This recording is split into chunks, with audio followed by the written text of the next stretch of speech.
There's only 24 hours in a day. I got a pair of earbuds and I wish there was a way that I could know just what I want to listen to. There's 150,000 shows that I'm not sitting through. When the world is dark and boring, let us do your exploring. Pod on pod. Pod on pod. Welcome to Pod on Pod, a guide to the world of podcasts because it's not your daddy's radio. We're your hosts. I'm Josh. And I'm Joel. This week on Pod, we're going to be discussing Word Rango, a game show, the first one of those that we've done. It is an explicit show, and it's got a lot of comedy elements, too. And I'll disagree with it really being a game show. Why would you say that? It is as much of a game show as, say, Whose Line Is It Anyway? Or At Midnight. Or at midnight. But I would argue that even in those examples that we've, and in case you're not familiar with those examples, the thing that those all have in common is the game, quote unquote, that the participants are playing is sort of rigged from the offset. And it is not the first one that we've done. What else did we do? The Doug Benson Show. Doug loves movies. Doug loves movies. They have a game element to theirs as well. Very good call. Yeah. And maybe because both of them, the game element is sort of downplayed in both of them. What it is we have this format and we will do this every week, and that will inspire some hilarity. That's the hope in both cases, I think. What we do here on Pod is we have a format, and we hope that it inspires you to listen to more podcasts. Maybe sometimes it's funny, maybe sometimes it's not so funny. Either way, we hope you find your next favorite show. We wade through the massive amount of stuff that you can find in the iTunes catalog or just in your favorite podcasting app, and we try to tell you what's good and what's not so good. Sometimes I feel as if I am drowning under the weight of podcasts. I very rarely feel like that. I don't know if you even noticed it as a listener, but I took a week off and went on vacation. And during that week, I actually stepped away from my phone as much as possible. I think I listened to about 15 minutes of one podcast in an entire 7-day stretch, which for me was a ridiculous amount of willpower. And so like this week, I've kind of mainlined some, and it's actually been really nice. How many hours a day do you think that you spend listening to podcasts? It would be very, very difficult to quantify because I'm a radio guy by day, and so I'm wandered around an office where a lot of, and somebody says, well, you're a radio guy. Like, how can you have some audio in your ear? Most of my day is spent waiting on something, either waiting on a piece of audio to come in or waiting on the computer to finish working with a piece of audio, or waiting on someone to record something, or waiting on someone to get out of the way of the computer that I need to get to, etc. And so during all of that time, I get little 3-minute, 4-minute, 5-minute snippets of audio, and I just keep an earbud in my ear pretty much all day long. I have found that podcasts make the everyday drudgery easier. If I have to mow the lawn, if I'm doing dishes, if I'm folding clothes, any of that happens on a daily basis, I'm listening to a podcast, which helps me get through it. I agree 1,000,000,000%. And the problem that I find, and I don't know if you ever have this problem, but I'm sure some of our listeners do, or if you start listening to the show and you find that you are listening to dozens of podcasts a week, maybe you will have this problem eventually. My wife does not, she likes them just fine. And there's a handful of podcasts that she even enjoys quite a lot. She does not search them out on her own. And part of the reason why she never does is because she's annoyed almost at the amount of time I spend with that little earbud in my ear, letting someone else that she's not listening to talk to me instead of what's going on around me. And so while I'm doing laundry and, the kids are playing in the living room or finishing homework or something, and she's feeding a baby, And I just happen to walk by and she's like, oh, honey, will you do such and such? And I have to stop and pause and ask. That's very, very annoying to her. So I try to find a balance at home, but I listen to a tremendous amount of podcasts. To answer your question, I would many, many hours a day. I try not to add it all up because I think it would make me feel bad. It's replaced a lot of useless television watching. Like, I watch a lot less SportsCenter now, man. Well, you don't need to, because you can listen to a 30-minute podcast and you get all the same news that they're going to talk about in SportsCenter, except they're going to talk about it over the course of 12 hours all day long in every one of their little segments, Anyway, so there's the pitch for podcasting. What we do on this show is every week we review a new podcast for you. We break it down with 4 different criteria: audio quality, host likability, production values, and then the content itself. And then we're going to rate it overall. And the way that we rate shows here on Pod, it's not 2 thumbs up or stars out of 5. We give earbuds in, either a half, 1, 2 earbuds, all the way up to 2 earbuds per person. That's how we do our rating scale on Pod. This week, our discussion is about Word Rango. Your hosts for Word Rango, Bob Ball, Dave Hinkle, Mike Suzik, and Ryan Lewis.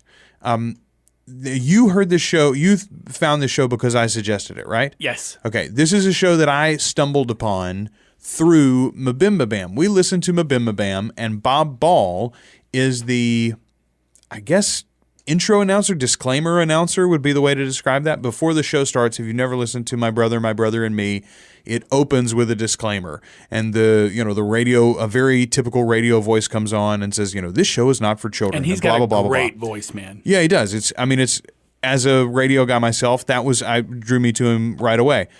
He advertised, apparently, somewhere along the way in My Brother and Me for a show he did called Pop Quizzical, which was it's a pop quiz show, and it was just him, and he asked questions over the course of the show, and then at the end of the show, he'd come back and give you all the answers. But you could play as you listened, and then he would, satisfy your curiosity it was only like a 15-minute, 20-minute show. Very heavy production, and the show didn't last that long because it was so hard for him to do, I think, solo. I got to listen to that. I listened to 3 or 4 episodes and then realized the show was done and he wasn't making any more of them. It was already over. And he tweeted at me, actually. He was like, don't worry, no more Pop Quizzical, but I do have this show, Word Rango. And so I found it that way. I listened to a couple then and sort of put it on the back burner. Let me ask you a question. When he tweeted back at you, did he say, I have a show? Yes. So I think he didn't say we have a show. Well, he might have said some friends and I are doing a show. I don't know the word for word. I can look it up. I'm willing to bet word for word it is I have a show because that's the type of personality Bob Ball has. Well, hey, to be fair to Bob, Bob's the one that does the production on the show. He puts the show together. I'm sure he posts it to the internet, et cetera, et cetera. These other guys just call in. Who does the production for this show? Bob does for Word Rango. For our show, for Pod on Pod, who does their production? Me. Okay. Have you ever once referred to it as my show? I think probably at least once. Yeah. Like not to you. No, I'm just talking about do you say, hey, I do a show with my buddy? Yeah, or I probably. have a show that a buddy and I do. That's the way that my buddy and I have a show. I have a show with my buddy. Bob would never do this show that. I do with my buddy. You don't think he would do that? Not from what I'm getting from the podcast, no. I think that's exactly how he would describe it. I wish I could find the exact tweet, and maybe I will before the show's over. Here's the point, though. Word Rango is these 4 guys. As they're introduced in the show, you've got a voice artist, a writer, and that other guy. Yeah. The idea is that each of them bring their own word. And you can find this word as they do very often, and it's maybe my favorite moment in the show. They reference sexy Merriam-Webster. I think that's a fantastic idea. I wish there was such a book. Well, it turned into sexy Merriam and Webster. In fact, one of the guys almost only tries to find a sexy word. That's sort of his angle? And that's where it came from, yeah.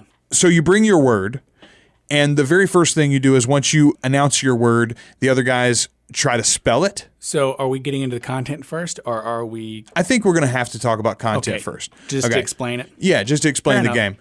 The first thing you do is each of the other... So if I suggest a word, then you would try to spell it. And anybody else, any other panelist would try to spell the word. That's the first thing.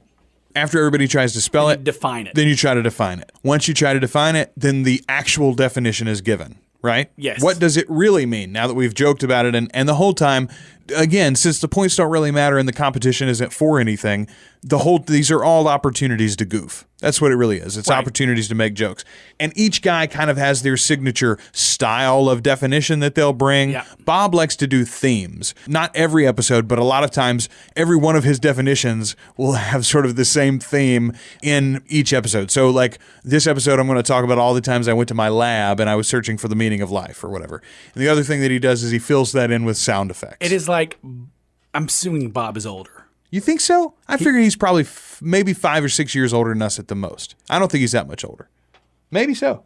He feels like he's older because it sometimes feels like he's trying to do a only the shadow knows, like he's doing a radio serial, but very poorly. I don't know that it's poorly done. It's cheesily done. Let's put it like that. It's definitely over the top. I can understand why the style did not appeal to you. I think it's, if he was a painter, the wall would be covered in the color that I ask for. Like, you know what I mean? Like maybe it's just not a color that you particularly care for. But like it's not, his technique is not bad. That's what I would say. If I say I want green, seafoam is not an acceptable substitute. All right, fair enough. So after they give the supposed definitions and then they give the real definition, then they kind of wrap things up by making an elevator pitch for the word. Hey, you tell me why your word was the best word today, why you're the wordsmith of the day. And that's really the way that the game goes. And then at the end of that, they have also added this, let's do a scenario. They don't do it every episode, I don't think, but all of the episodes that I listen to about 6. Every episode that I listened to had a scenario on the end of it. I didn't understand in almost any of the cases how it was tied, if at all. Did I miss something? No. Okay, so that's just some extra. We've goofed for a while. Now let's goof in a different way. There are gems each episode. There's some genuinely belly laugh out loud fun stuff in each episode. And I think it comes at you in a surprising way because you start playing along, right? Right. You say, oh, how would I define the word? Or what would my definition be? And then somebody will come at you sideways with something that just catches you right. You know what I'm saying? Yes. Yes. This is, I think, one of the big values of having a show with so many hosts. Let's move, since we're talking about content here, let's slide over into host likability. So you got Bob Ball, Dave Hinkle, Mike Suzik, and who am I leaving out? Ryan Lewis. Those are your 4 guys. I'll be honest, other than Bob Ball, which I knew from other projects, I don't remember the names of any of them. It was very hard to keep track of. Ryan's the lead guy. But doesn't he also have a lesser mic than all of the rest? Like, it seems to me that the guy who was managing the conversation most of the time, who I'm assuming is Ryan, like he was the least well recorded of the 4. Most of these are Skypes. Yeah, but even then, like, figure out how to record your own feed or something like that. That bothered me. I guess we're talking about production quality here right, now, but that too. Doesn't change the fact that he's the driving force behind it and keeps it on track. Yes, no, because it's the show that can easily get off the rails, man. Too easily, in fact. And on that topic, Ryan does a good job, I suppose. So kudos to Ryan Lewis there. My question is 4 too many? Well, it's not always 4. Oftentimes, there's only 3 of them. One's busy or can't make it. I want to say probably half the shows I listened to were a 3-man show. So in that case, it's good that they got 4 guys then, so that way you can keep a rotating cast. And you get a good length. All right. Do you have a favorite? I mean, Ryan does a good job Ryan's of moving things along. Ryan's probably my favorite. For me, obviously, I identify more with Bob than the other 3 guys because our work and our jobs are more similar. But I got to tell you, even I, who was predisposed to like Bob Ball, I don't dislike his part of the show like you do necessarily, but even I think it's a little too much. Like, I would prefer a more straight version of the thing. The 75% of the show I enjoy. His 25% of the show I dislike tremendously. It just brings in why you got to bring me down. Okay, so let's segue over into production values there. And this is also what bothers you the most, I'm imagining. Yes. Okay. And we've talked about it on other episodes. You've heard it before. I'm not a fan of overly produced shows. Play an intro. Yes. Play an outro. Fade it in. Fade it up. Yes. I don't need the bells. I don't need the whistles. Give me the meat of it. That's all I need. I don't need the side. I'm here for talking. If I want to listen to music, There's a whole app for that. Or if I want to listen to all this production, I'll listen to the Morning Zoo.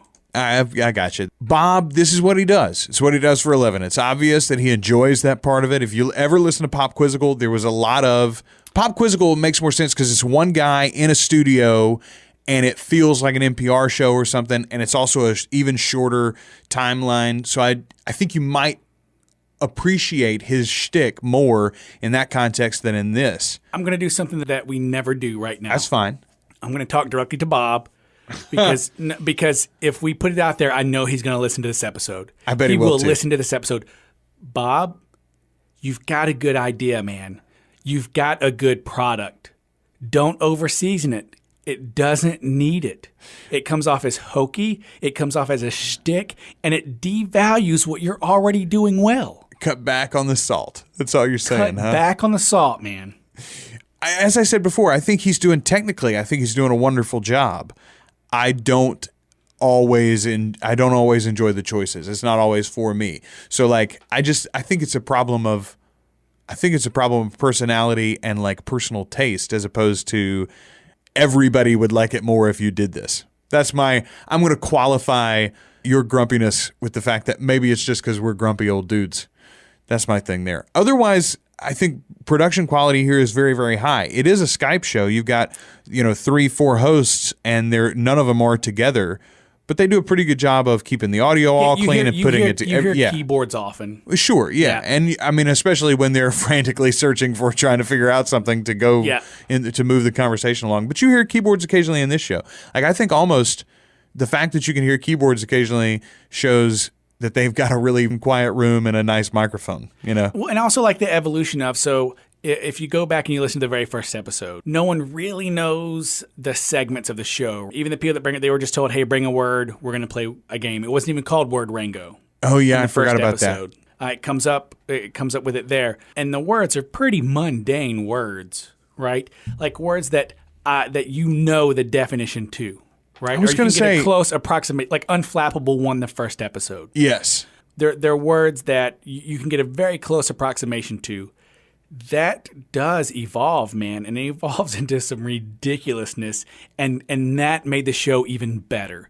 Like the more outside the box they go with their words, the more creative the guys can be, because they're no longer restricted by the confines of a well-known word. That was good to see. I know I listened to at least the first couple of episodes, and then I listened to a couple in the 20s, and then I listened to like the last 3 or 4. Mm-hmm. Yeah, you're definitely right. They've found their stride, so to say, and which is why I think I don't want to be too harsh on the show, because as you said in your direct address to Bob, it's a really good idea. It's a solid idea. The core of the show is quite good. The one more area to talk about, and I guess we've sort of covered it already, but the audio quality. 4 hosts, non-co-located. There are differences between the mics, occasional digital issues because of the different connections. It's about as clean as a Skype show can be, though. Yeah, I wouldn't say it's the leader in audio quality like you like to claim that some shows are. In fact, a show that we're going to do coming up, I would say probably is the leader in audio quality. And that's whenever you get into the NPR shows like Stuff You Should Know or How Things Work. Those are the pinnacle of audio quality. Yeah, it's funny that you mentioned that, actually. Next week's show is How Stuff Works, or Stuff You Should Know from How Stuff Works. The Discovery Network is the network that podcast originates from. It's going to be next week's reviewed show, and I did actually make that note today. I was listening to the show. I said, yeah, I know I've said this about that other podcast, but this is the real audio standard. Word Rango, though, nothing wrong with the audio quality. It's very listenable. And it's not going to hold you back from liking this show. Exactly. So that brings us to some alternate names. I'm going to call this show right up off the top, and I'm probably going to snatch this from you. It's Bob Ball and the Boys. Yeah, And I want to call it the Bob Ball and the Sycophants. I think you could call the show Sexy Merriam-Webster. Sexy Merriam-Webster. Yes. I think that'd be a fine podcast name. You could also call it Word Mangle. You could call it Words You Should Know. Words You Should Know. That's a pretty good podcast. You can sort of jump on that bandwagon, as it were. Do you have any favorite moments in particular? The origin of the Sexy Merriam-Webster bit was I love that. I love that, how that came up, and then the fact, as you said, that several times he's used the sexy words or whatever. It was in the early episodes. It may have been episode 1. I can't remember, but one of the guys in one episode 5 or 6 times puts a shot out there like how abusive his dad was. Oh, really? And everybody just ignores it. Like, nobody acknowledges it. And then 10 minutes later, he'll throw something else about his abusive dad, and they just roll on. So I think that brings us to our wrap up here, and the way that we finally close things up on Pod is that we actually rate the show for you. You've heard us discuss it. You've given us, or you've gotten about 20 minutes worth of discussion between the two of us on what we thought of the 6 or so episodes that we listened to. Now we're just going to tell you, is it a good show or not? We rate shows not out of 4 or 5 stars. We don't give it 2 thumbs up. We give it 1 or 2 earbuds in. We can also give it half earbuds. I even started giving it quarter earbuds now. Which we're going to stop doing. You don't want to do that? No. You just got to go half earbuds or whole? Don't get too fancy with it, All man. right, fine. Have an opinion and stand by it. All right, for this show, Word Rango, and you can find more, by the way, at wordrango.com. That's where you can find the show. They've got links for their iTunes subscription or how you can add it if you're on Android as well. What are you going to give it, Josh? This is a tough one for me to rate because there is value in the things that I enjoy about the show. And probably 75% of it I enjoy. The 25% of it I don't enjoy are the detestable things I find about most podcasts. I hate the overproduction. I hate when 3 guys are doing one thing and one guy wants to show out or go above and beyond, not follow the pack. And that makes the show, that breaks up the cohesiveness of the show, which I don't like. So the things that I don't like about the show in general are things that just rub me the wrong, like I'm just detestable. Here's what I think is interesting, and maybe I'm overstating the case, but it strikes me that what you like is a free-flowing podcast that is very heavily edited. You don't want anybody to put on a thing. You want the people to come together with a purpose and then to let the thing happen. Not true. I like things to be organic, right? I love like the things that they come with, the things that make me laugh, things that make me giggle.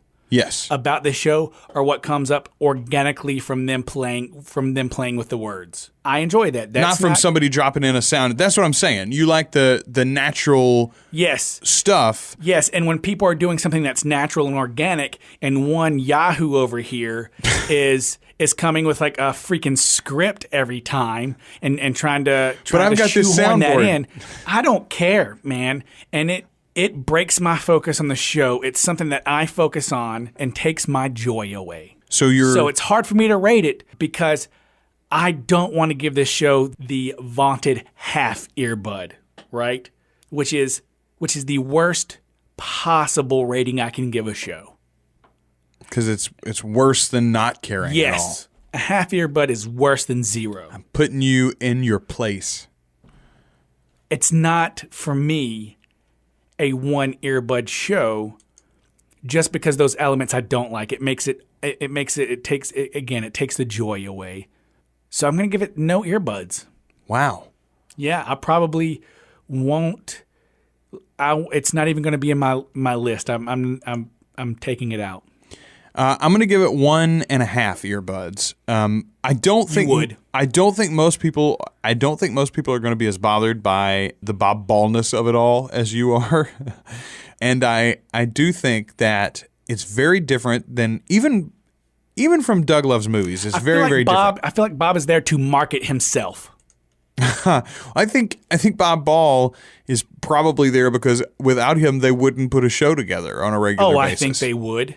I don't know that they would. Like that's because that's the guy with all of the audio know-how. You know what I mean? Like that's the guy who decided with that group of guys, hey, let's do a podcast. Like the other guys were all like, oh, I listen to podcasts. How do you do one? So what you're telling me is the reason I don't like this show is because it reminds you of your own dependence on our partnership. I would like to point out that with the 2 shows we have done, I was happily twiddling my thumbs and whistling when you came upon me. I know. I'm just saying, you're like, now that you brought me into this world, at any day I could turn evil like old Bob Ball, and then you'd be on the outs. You'd have to go and find yourself another podcast monkey. And you know what? I'm okay with you giving the show a 1.5. I'm glad we have It's what we call balance. Yeah. It's a fair and balanced opinion here on Pod on Pod. And if Bob doesn't like my analysis of the show, that's fine. You can tweet me at I'm not on social media, so you will never get in touch with me.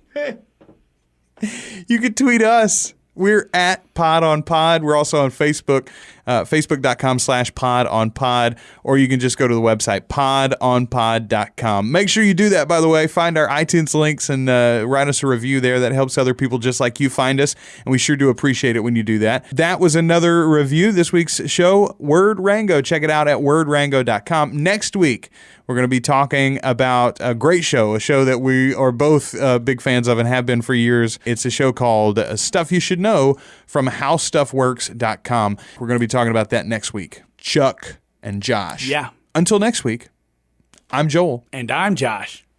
And this has been Pod on Pod. I didn't have it. Do you know what the closer is? I don't remember how they do it. Lock the gate! That's a different guy. Boomy lives. We've already done that one. Enjoy your burrito. Enjoy. Have a burrito. No, I don't know how it ends. That's good enough. Are you wanting something funny? Are you wanting something smart? A show on astral projection or the history of art? Do you want to learn a language or how to play guitar? Just leave it up to Joel and Josh. Pod on pod. Pod on pod.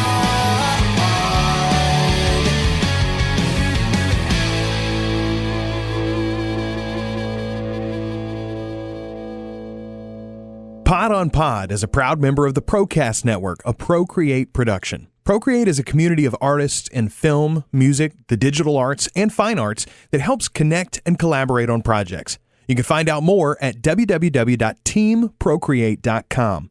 Also, be sure to check out the Non-Content podcast if you're a fan of gaming and or anime. The Pod on Pod theme song is written and performed by Adam Dale. Find his music in iTunes and more information about him on our website. This week's musical guest is Vinay Aurora.